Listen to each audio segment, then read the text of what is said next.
அதாவது அருள் ராமதாஸ் மற்றும் ஜி.கே. மணி அவர்களுக்கு 4 பக்கமும் இருக்குது, வடக்கு மேற்கு கிழக்கு தெற்கு. இதில் எங்களை 3 பக்கம் கூப்பிட்றாங்கன்னு சொல்கிறீங்க இல்லையா? 3 பக்கம் இல்லைங்க, 4 பக்கம் ப்ளஸ் இன்னும் 4 பக்கம் கடை வாங்கி கூட வச்சிங்க, எங்கள் வேணே போங்க. ஆனால் உங்களை ஏன் பாட்டாளி மக்கள் கட்சி தொண்டருக்கு ஏற்றுக்கலன்றதுக்கு ஒரு சின்ன உதாரணம் பண்ண சொல்கிறேன். ஐயாவை மட்டும் சாமி நினைக்கிறாங்க. ஐயா எது பேசினாலும் மட்டும் பல்ல கடிச்சிட்டு இருக்காங்க தவிர, ஆனால் நீங்கள் பேசினாலும் உடனே எதிர்வினை ஆட்டுறாங்க. என்ன காரணம் அப்படின்னா, காந்திமதிக்கும் உங்களுக்கும் துளியும் அருகதி கூட இந்த கட்சியில் இருப்பதற்கு என்ன சொல்கிறது இல்லை என்பதற்கான ஒரு விஷயந்தான் இது பார்க்குறாங்க.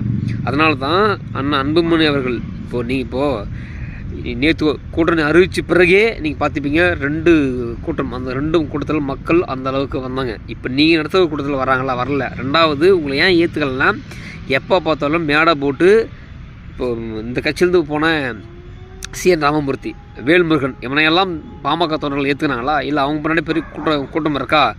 அதெல்லாம் கிடையாது. இதில் வேல்முருகன் உதவி சொல்லிட்டு வச்சார். ஏன் அவர் எம்எல்ஏ ஆனார்னா, சீமான் கூட போகலாம், ஆனால் வாக்கு வாங்கலாம், வெற்றி பெற முடியாது. ஏன்னா சீமானும் தமிழ் தேசம் பேசுகிறாரு, இந்த நொன்னையும் தமிழ் தேசம் பேசுகிறாரு. சரி, திருமாவளவன் கூட போகலாம், அங்கே போனால் வெற்றி பெற முடியுமா? அவருக்கே சீட்டு தர்றாங்க, 6 சீட்டு தான் தர்றாங்க. அப்போ நம்ம என்ன பண்ணலான்னு போது, சரி நம்ம திமுக கிட்ட போகலாம், ஏன்னா கட்சி நடத்துகிற தனியாக. அப்போ போய் 1 சீட்டு வாங்கினார். அந்த வாக்குகள், திமுகவுடைய வாக்குகள் உளுந்து தான் வேல்முருகன் வெற்றி பெற்றார். வேல்முருகனுக்கான இருக்கக்கூடிய மக்கள் ஓட்டு போட்டு வெற்றி பெறலை. அவங்க கிட்ட இருக்கிற ஒரு 1000 தொண்டர்கள் இவங்க மீறி போட்டு வெற்றி பெற்றாங்க. அதுக்கு காரணம் என்னன்னா, அந்த 2018, 19 இதெல்லாம் ராம் மருத்துவர் ஐயா அவர்களை ஏமாத்துறாங்க. நாங்கள் திமுக வந்தால் 5% இடஒதுக்கீடு வாங்கி கொடுப்போம் அப்படின்னு சொல்லி வன்னியர் ஓட்டி பிரிப்பதற்காக பயன்படுத்தப்பட்ட ஒரு கருவி. அதுதான் வேல்முருகன். அதனால் அவர் வெற்றி விட்டார். ஸோ அவரையும் யாரும் ஏற்றுக்கல. ஏன் என்ன காரணம்னா, பாட்டாளி மக்கள் தொண்டர்களுக்கு தெரியும் நீங்களாம் துரோகிங்கடா அப்படி சொல்லிட்டு. நீங்கள் மேடை போட்டு ஐயாவை திட்டுறேன்னு தவிர சொல்யூஷன் தரல, அதுக்கான மாற்று சக்தியை நீங்கள் நிற்கலை. அப்போ நீங்கள் என்ன செய்கிறீங்க?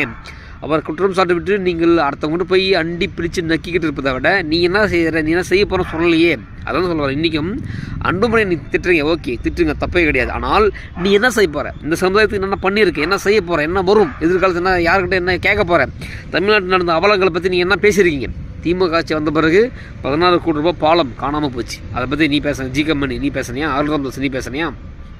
இல்லை ஒரு பையனை இப்போ வெட்டி கொண்டாங்க திருத்தனில், இதை பற்றி நீ பேசுனியா? ஸோ இந்த மாதிரிலாம் பேசியிருந்தா கூட பரவாயில்லரா, அன்புமணிக்கும் இவங்களுக்கும் சண்டை இருந்தால் கூட இதை பற்றி பேசுகிறாங்க அப்படின்னு சொல்லி தொண்டர்கள் இருந்துப்பாங்க. அப்போது தொண்டர்களும் இல்லை, பொதுமக்களும் இல்லை. அதனால் ஜி.கே. மணியும் அருள் ராமதாஸும் நீங்கள் சொல்கிறது மூடிட்டு பொத்திட்டு கட்சியிலேருந்து வெளியேறுங்க. நீங்கள் சொன்னீங்களா கட்சி விட்டு வெளியே போகிறேன்னு, நீங்கள் போயிடுங்க, எல்லாம் ஈஸியாக சரியாயிடும்.